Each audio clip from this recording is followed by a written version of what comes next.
অকল্পনীয় হারে শুল্ক বাড়ানোর ঘোষণা দিয়ে চীনের সঙ্গে বাণিজ্য যুদ্ধটা শুরু করেছিল ট্রাম্প। কিন্তু প্রথম চালেই যে আমেরিকাকে কুপোকাত হতে হবে তা কে জানত? গত পর্বে আমরা জেনেছিলাম কিভাবে বিশ্বব্যাপী মার্কিন যুক্তরাষ্ট্রের লাক্সারি পণ্যের গোপন উৎপাদন খরচ ফাঁস করে দিয়ে আমেরিকার আন্তর্জাতিক ব্যবসার ভিত নাড়িয়ে দিয়েছিল চীন। আমেরিকা এখন কি করবে? চুপ করে বসে থাকবে? যুদ্ধে কেউ চুপ করে বসে থাকে না। আজ জানব চীনের মোকাবিলায় আমেরিকা কি পাল্টা ব্যবস্থা নিল। চীন যুক্তরাষ্ট্রের এই লড়াইয়ে গোলাবারুদ নেই, আছে ব্যবসায়িক বুদ্ধির মারপ্যাঁচ। বাণিজ্য যুদ্ধে দুই প্রতিপক্ষের প্রধান অস্ত্র প্রযুক্তি এবং প্রযুক্তিপণ্য। চীনের তথ্য ফাঁসের ফলে সবচেয়ে বেশি ক্ষতিগ্রস্ত হয়েছে আমেরিকার সাড়া জাগানো প্রযুক্তিপণ্য আইফোন। 2007 সালের 9 জানুয়ারি প্রথম আইফোন বাজারে আনে অ্যাপল। তারপর গত 25 বছরে বিশ্বের সবচেয়ে জনপ্রিয় ও দামি মোবাইল ফোনটির মোট 15টি সংস্করণ এনেছে কোম্পানি। সর্বশেষ সংস্করণ আইফোন 14 এবং আইফোন 14 প্লাস। শুরু থেকেই অ্যাপলের আইফোন তৈরির কারখানাগুলো ছিল চীনে।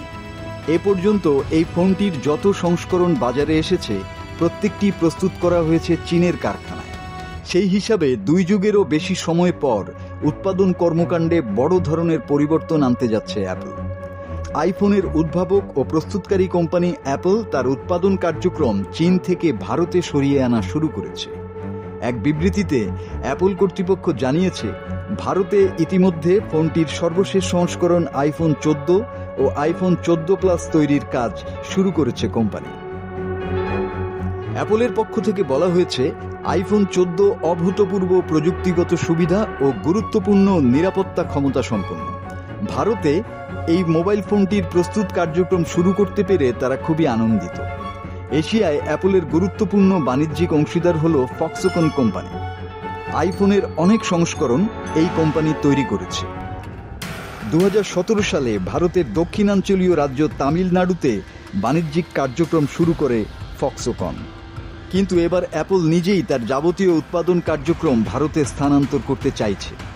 বিবিসির এক প্রতিবেদনে বলা হয়েছে, অ্যাপলের এই সিদ্ধান্তের পেছনে কয়েকটি কারণ কাজ করছে।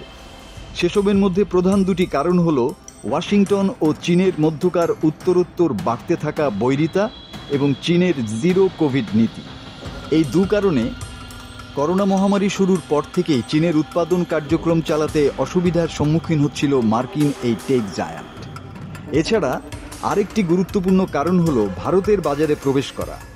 তথ্য প্রযুক্তি খাতে বিশ্বের অন্য যে কোনো দেশের তুলনায় ভারতে শ্রমশক্তি অপেক্ষাকৃত সস্তা ও সহজলভ্য। তাছাড়া 150 কোটি মানুষের একটি বিশাল বাজার রয়েছে ভারতে। এই মুহূর্তে অবশ্য ভারতের বাজারে একচেটিয়াভাবে দখল করা সম্ভব নয় অ্যাপলের পক্ষে, কারণ ভারতীয় ভোক্তাদের একটা বিশাল অংশ দক্ষিণ কোরিয়া, চীন ও ভারতীয় বিভিন্ন কোম্পানির স্মার্টফোন ব্যবহার করে। বাজার দখল করতে হলে সেই সব কোম্পানিকে টেক্কা দিতে হবে অ্যাপলের। তবে এই ক্ষেত্রে অ্যাপলের সামনে সবচেয়ে বড় সমস্যা হল ভারতের বাণিজ্য নীতি। এই নীতি অনুযায়ী ভারতের সরকারকে উচ্চ হারে শুল্ক দিতে হচ্ছে মার্কিন এই টেক জায়ান্টকে। ফলে ভারতে উৎপাদন হলেও দেশটির বাজারে এই পণ্যের দাম কমানো সম্ভব হচ্ছে না অ্যাপলের পক্ষে। কিন্তু তারপরেও ভারতে লাভজনক বাণিজ্যের সম্ভাবনা রয়েছে অ্যাপলের, আর এই সম্ভাবনার মূল প্রভাবক আইফোনের সুনাম ও ভারতীয় ভোক্তাদের আবেগ। বিখ্যাত মার্কিন বিনিয়োগকারী ব্যাংক জেপি মর্গানও ভারতে আইফোনের বাণিজ্যিক কার্যক্রমে সায় দিয়েছে।